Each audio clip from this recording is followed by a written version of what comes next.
You know how people say that to really create a new habit, you need to create a new identity, because that's how habits last, right?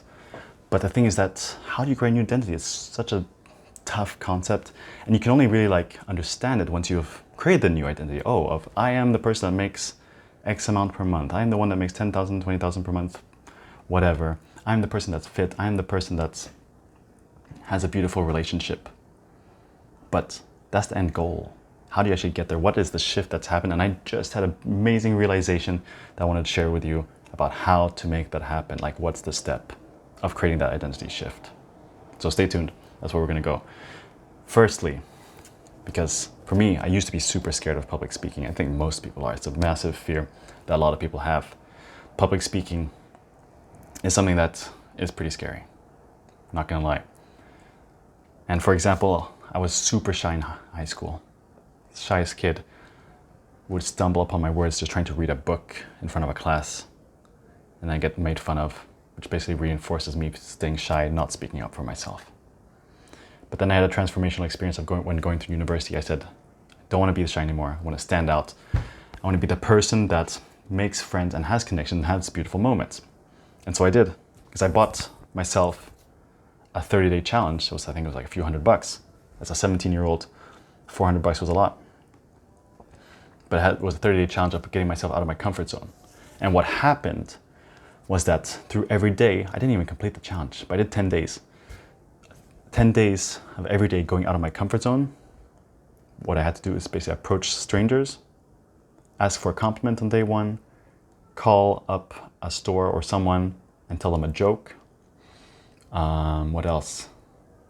Ask people for a piece of advice, just meeting strangers, connecting with people, stepping out of my comfort zone in a social way to boost my confidence.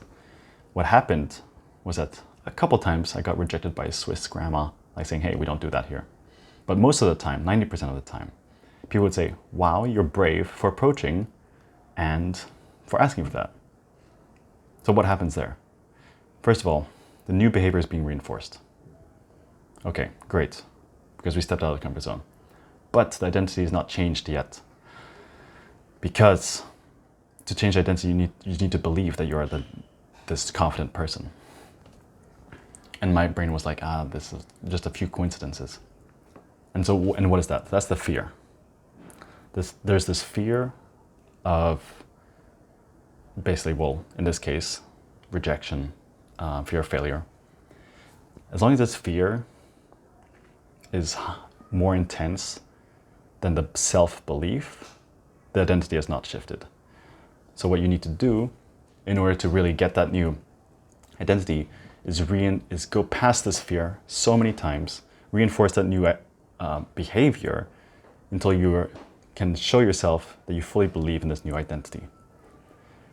And how do you make that happen faster is that instead of saying that, oh, that first time, maybe I was lucky, maybe this person was nice to me, or like, for example, let's say that the new identity is like being super healthy. That's I was able to go for a week, and then I had a few off days, and maybe that was just a good week. I'm actually not supposed to be fit at all. No. What actually helps to reinforce the belief, that identity, is saying, wow, those past actions were actually super powerful. They got me to make progress. Maybe I just didn't maintain it as much. Let me try again. And really reinforce those new actions that help you go past the fear. For example, back to public speaking, because I was scared of that. I think most people are. What really got me to believe that I'm great at public speaking, and that I can be good at public speaking, because in high school, for example, super scared to stay in front of class. And basically, I would tremble super hard whenever reading a piece of paper. I had one experience when I was 19 years old at an event where I was challenged to give a public speech. And I was super scared. I think it was a 5 to 10 minute speech, super short. But I gave the speech. I probably half read it on my phone because I was preparing it on my phone. And then afterwards, even though I was scared, what happened afterwards was that all the participants, everyone else in the stage, we all did a little incantation to reinforce our own belief in ourselves, saying, yes, we rock, like multiple times, yes, we rock, yes, we rock, pointing at each other, like two people facing each other, saying, yes, you rock. And something just shifted in that moment. Because I had just done a public speech. I was super scared, like fear was still high. And like, there was some evidence that I could do a speech, but the belief wasn't reinforced as much.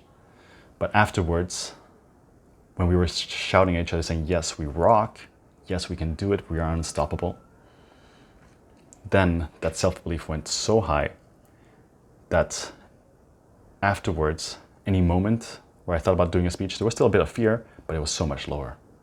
It's crazy.